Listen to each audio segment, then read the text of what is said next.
तो नमस्कार दोस्तों, मेरा नाम जगमोहन रावत, पूर्व प्रधान ग्राम पंचायत धारकोट यमकेश्वर।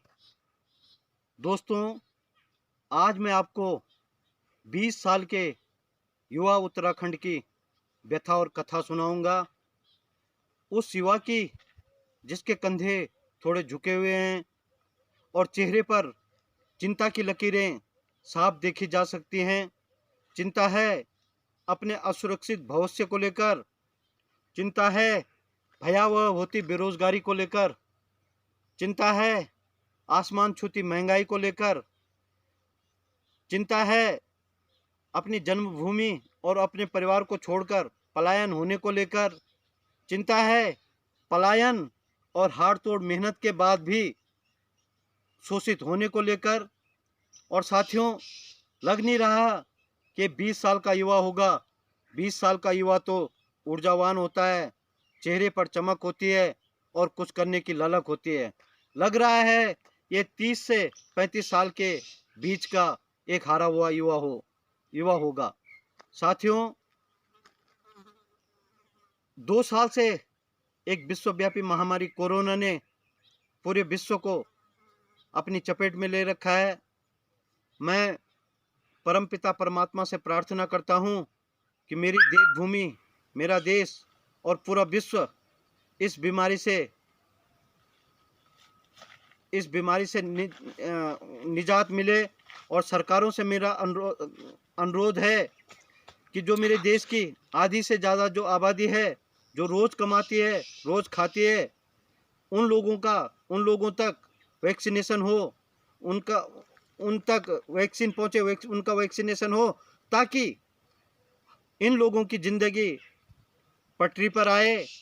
साथियों, जिन परिवारों ने इस कोरोना महामारी में अपनों को खोया है, परमपिता परमात्मा उन परिवारों को दुख की इस घड़ी में खड़ा होने की शक्ति और साहस प्रदान करे।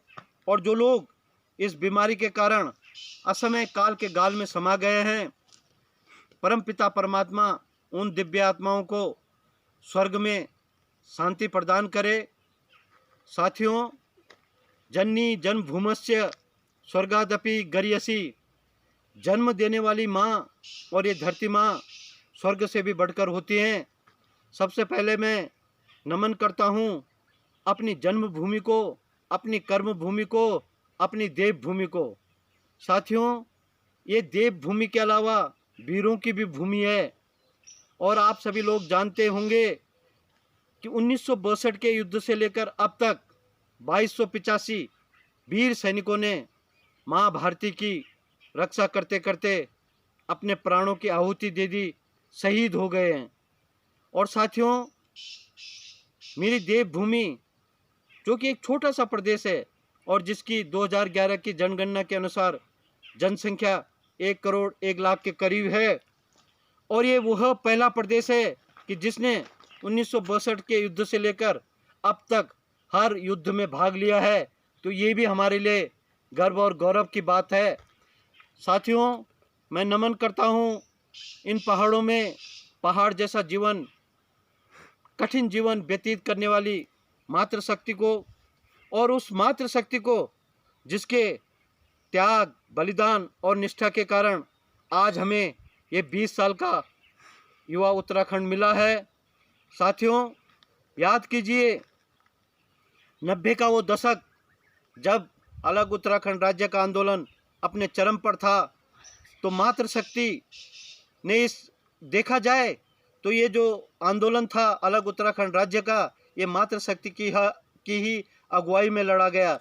और आप सभी लोग जानते होंगे कि जब ये आंदोलन सुस्त पड़ता था, आंदोलन की गति मंद होती थी, तो मातृशक्ति चूल्हा चौका छोड़कर चार दीवारी से बाहर निकली, इन पहाड़ों से, इन कंदराओं से बाहर निकली और सड़कों पर उतरी, धरने किए, प्रदर्शन किए, लाठियां खाई और यहाँ जेल गए। और आप सभी लोग जानते हैं कि अलग उत्तराखंड राज्य का जो इतिहास है वो बलिदान का इतिहास है। हमारे कई भाई शहीद हो गए, कई बहनों के सुहाग उजड़ गई, कई माताओं की गोदें सुनी हो गई, और यहाँ तक कि हमारी माँ और बहनों की अस्मिता तक से खेला गया। और साथियों, याद कीजिए मसूरी गोलीकांड को, जिसमें हमारे कई भाई और 2 बहनें स्वर्गीय श्रीमती बेलमती चौहान जी और स्वर्गीय श्रीमती हंसा धनाई जी पुलिस की बर्बरता, पुलिस की गोलियों का शिकार हुई और शहीद हो गई। और उसके बाद यह आंदोलन अपने चरमोत्कर्ष पर पहुंचा। साथियों, विकास का सूर्य संपूर्ण पृथ्वी की परिक्रमा कर चुका है और देवभूमि उत्तराखंड आज भी आज़ादी के 74 साल बाद और अलग उत्तराखंड के 20 साल बाद भी अपनी मूलभूत आवश्यकताओं सड़क, पानी, बिजली, स्वास्थ्य एवं शिक्षा के लिए जूझ रही है।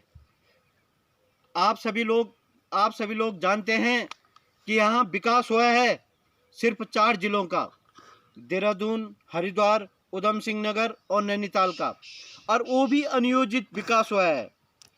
अनियोजित विकास आपने देखा होगा कि रिसोर्स बहुत कम है और प्रेशर बहुत ज़्यादा है। और साथियों, इसके अलावा अगर विकास हुआ है तो यहाँ के नेताओं का हुआ है, नौकरशाहों का हुआ है, अधिकारियों का हुआ है, कर्मचारियों का हुआ है, और ठेकेदार कम नेताओं का हुआ है, इंजीनियरों का हुआ है। साथियों,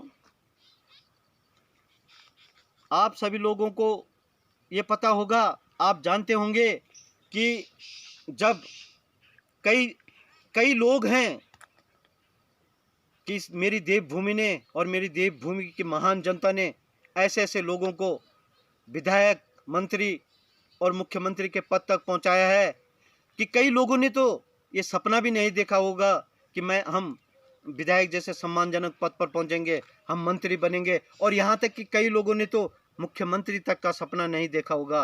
लेकिन मेरी देवभूमि की महान जनता ने और देवभूमि ने कई लोगों को सम्मानजनक पदों तक पहुंचाया।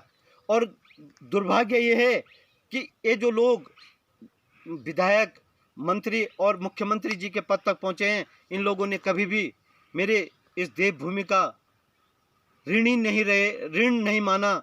और ऋण तो छोड़िए, इन्होंने धन्यवाद अदा तक नहीं किया।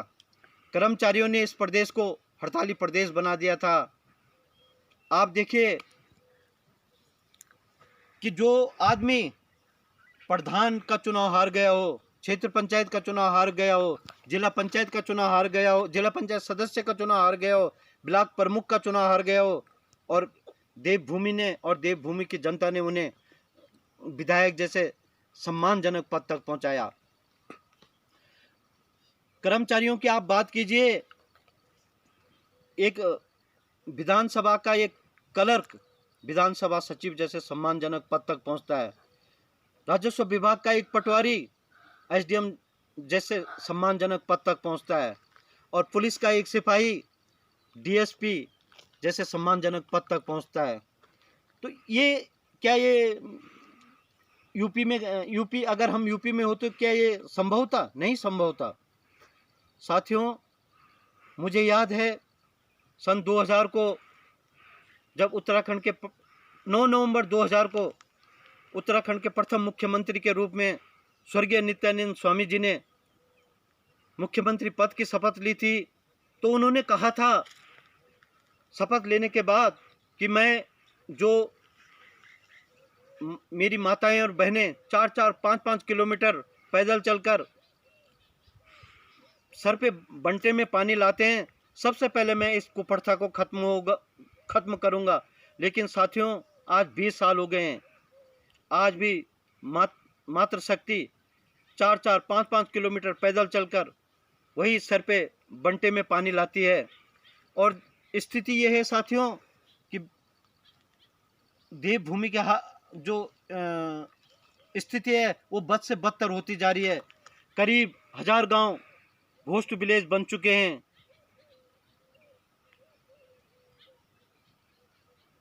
3 लाख घरों पर ताले लग चुके हैं और 32 लाख लोगों ने मेरी देवभूमि से पलायन किया है। 5000 जो गांव हैं वो अभी सड़क सुविधा से वंचित हैं। और आप देखिए, हमें बड़े बड़े सपने दिखाए गए थे कि स्वाभिमानी उत्तराखंड, समृद्धशाली उत्तराखंड, अपनों उत्तराखंड, प्यारो उत्तराखंड। और हमें सपने दिखाया गया था कि पहाड़ का पानी और पहाड़ की जवानी पहाड़ के काम आएगी, लेकिन आज स्थिति जस की तस है।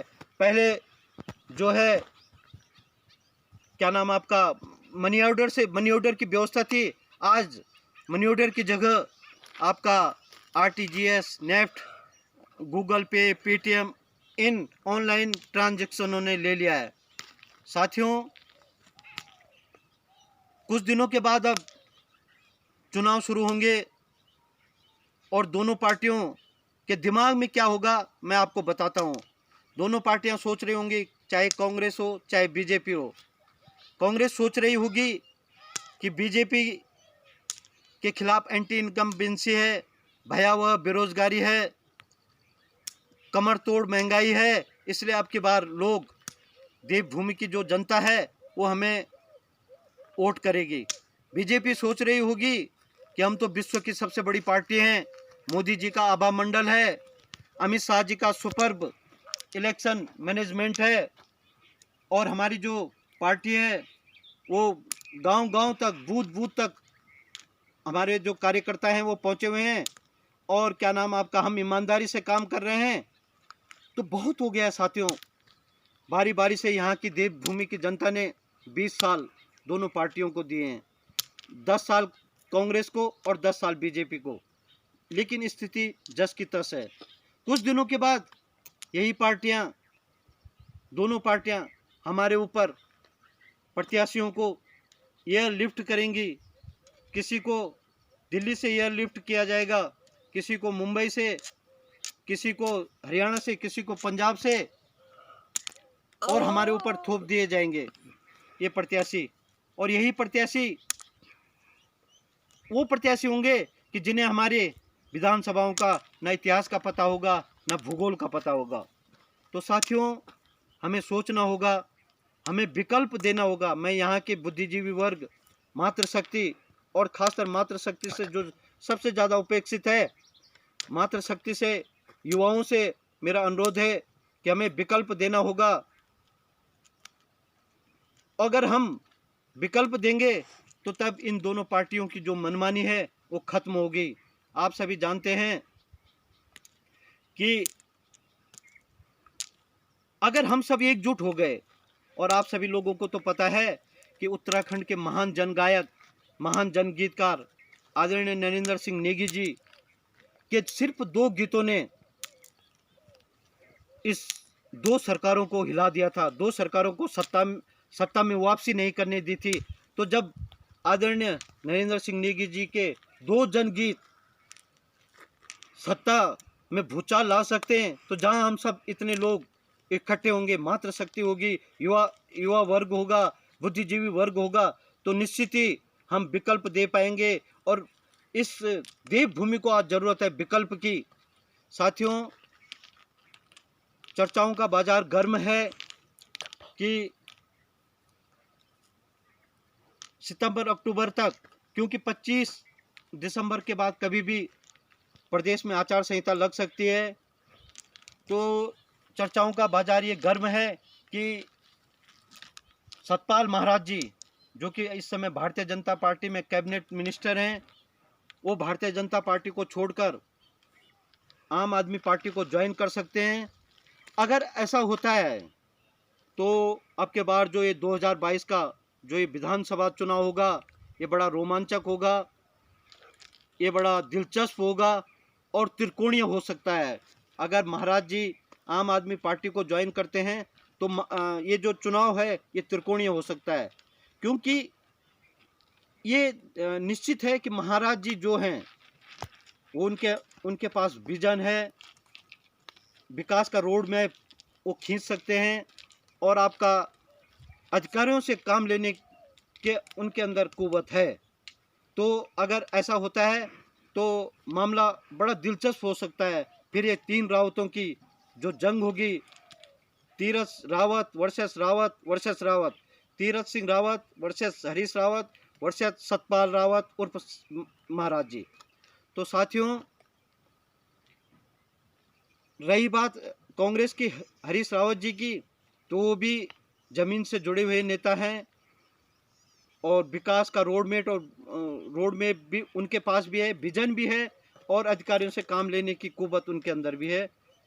रही बात तीरथ सिंह रावत जी की, तो वो भी ईमानदार आदमी हैं और उसके बाद उनके पास 6 माह हैं साथियों, 6 माह हैं उनके पास। अगर वो इस 6 माह में नौकरियां जनरेट कर सकते हैं तो पार्टी बिल्कुल आगे निकलेगी, पार्टी जो है गेन करेगी और पार्टी उनके ईमानदारी नेतृत्व में जो है आगे बढ़ सकती है, इसमें कोई दो राय नहीं है। आखिर में मैं एक शेर कहना चाहता हूँ, रावी की रवानी बदलेगी, सतलुज का मुहाना बदलेगा, गर शौक में तेरे जोश रहा, तस्वीर का जामा बदलेगा, बेजार न हो, बेजार न हो, ये सारा फसाना बदलेगा, कुछ तुम बदलो कुछ हम बदलें, तब तो यह जमाना बदलेगा।